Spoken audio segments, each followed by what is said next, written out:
A man I knew was broke, out of work, nothing coming in, and I offered to show him how I was making good money that very same week. He looked at me and said, "That kind of work is for immigrants. It is beneath me. I am an immigrant, and I built my entire life on work that men like him think is beneath them." And in that 1 second, I understood exactly why he was broke and exactly why he was going to stay that way. Because I have figured out the one thing that separates the people who actually change their life from the people who only talk about it. And it is not talent or money or luck. It is this. Most people are very good at making lists of everything they want. But the second they start the actual work to get it, they notice the work is not pretty, it is boring and hard, and nobody claps for it. And right there, the dream that they swore they wanted stops mattering so much. The moment the work stops looking good, they stop wanting the thing.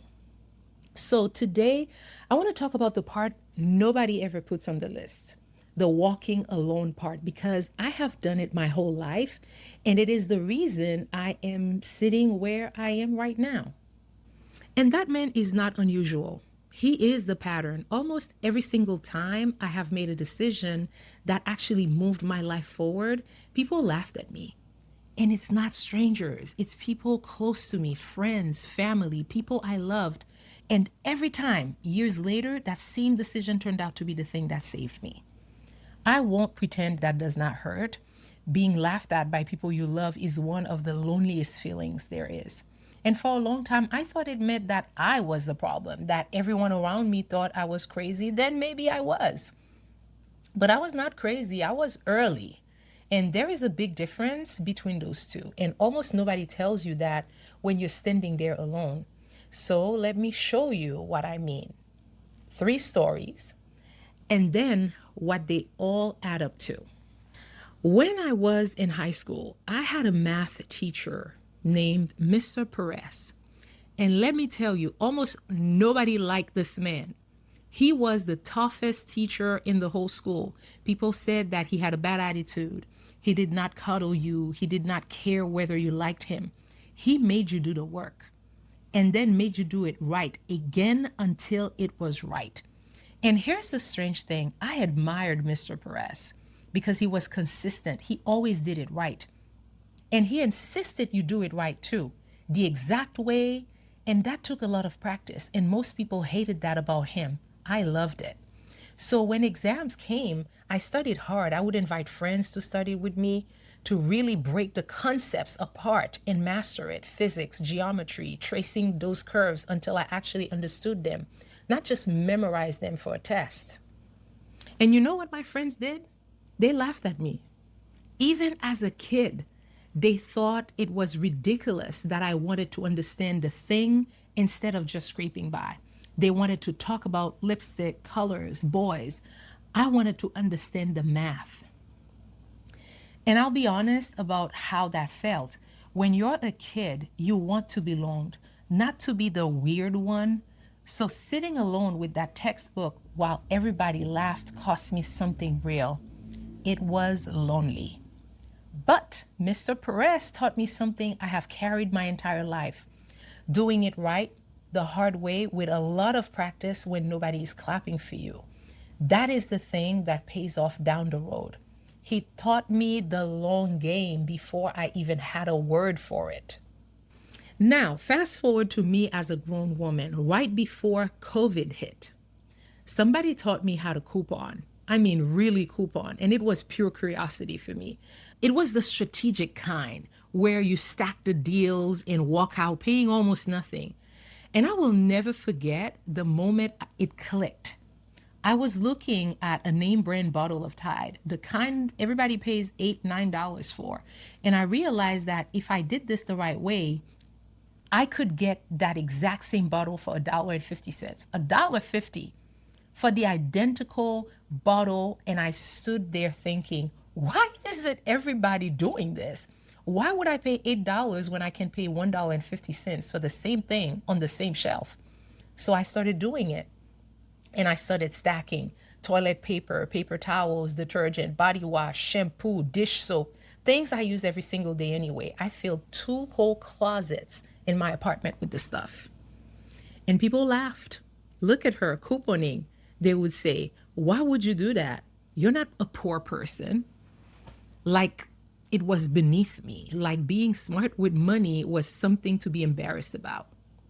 And every time I would tell them genuinely, if you want to learn how to do this, I will show you for free. I will sit with you and teach you the whole thing. You want to know how many people took me up on that offer? Zero, not one single person. And then COVID hit. When the whole world shut down and the shelves went bare and grown adults were fighting over toilet paper, I had 3 closets full. 3. I did not panic. I did not stand in a single line. I was completely fine because I had spent months quietly doing the unglamorous thing everybody laughed at me for.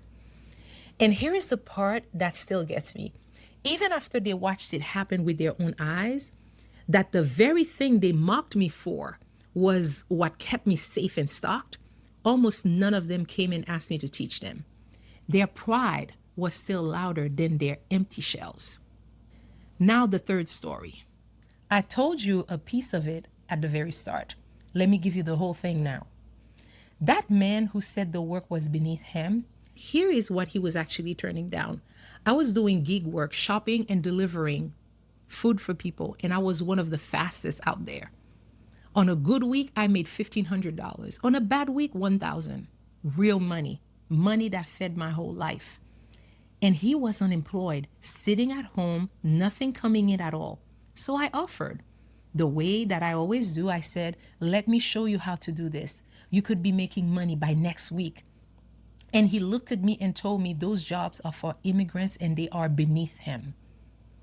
I am an immigrant. I came to this country and built a life here from nothing by myself, doing exactly the work he thought was beneath him. So when he said that, he thought he was handing me an insult.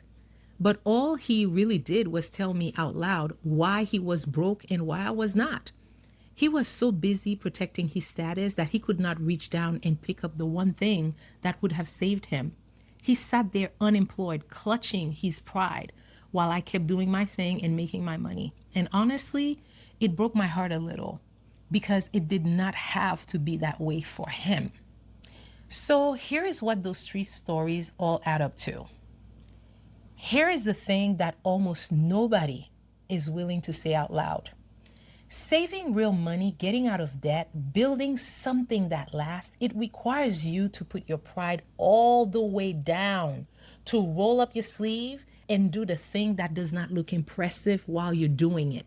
Studying alone, couponing, driving the car, doing the gig work, the boring, unglamorous, nobody is watching work. And most people are not willing to do that.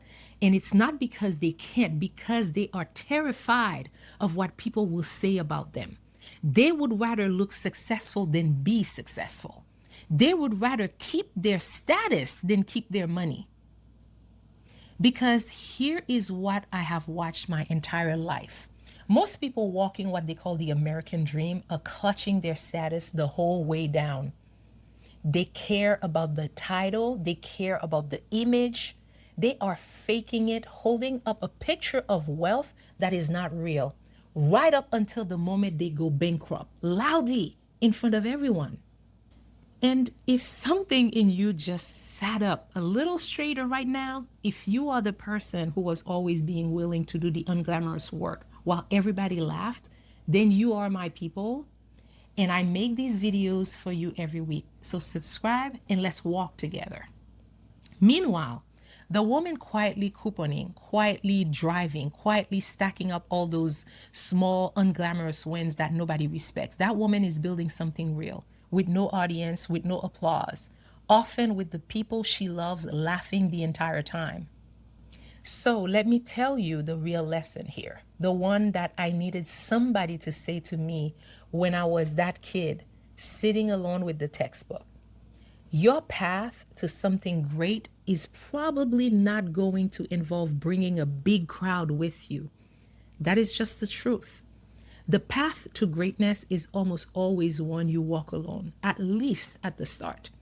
You should not be afraid of that. You should expect it. People are going to laugh at you. They are going to say that you, of all people, have a poverty mindset simply because you were the one smart enough to save. And some of them will be people you love, your own family, even, telling you it is never going to work and you are wasting your time. And you have to be willing to walk that path anyway, alone, if that is what it takes. Because walking alone is not the punishment. I really need you to hear this. It is not a sign that you are doing it wrong. Walking alone is the price.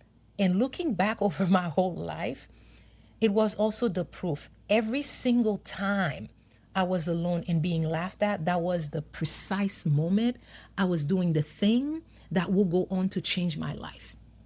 So the loneliness was never the warning sign. The loneliness was the receipt. And there is nothing wrong with you for being the one willing to do the work. You are not crazy. You are early. And early is a lonely place to stand for a while. But early is the only place the view ever changes from.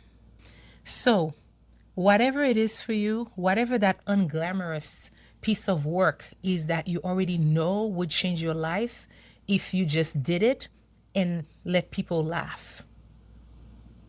This is me telling you to go do it. Put the pride down, put the thing up, walk alone if that is what it takes.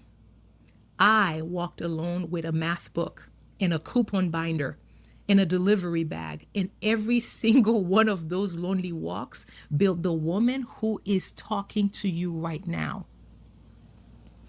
So before you go, tell me one word in the comments. What did they say was beneath you? Just the one thing people look down on you for. One word, that is all. And then if you want to, tell me the whole story. A time you got laughed at for doing the right thing and turned out you were just early. I read every single one because a whole lot of us need to hear today that we are never crazy, we were just early. You do not need permission to start over, and you do not need a crowd to start walking. And with that, I will see you in the next one.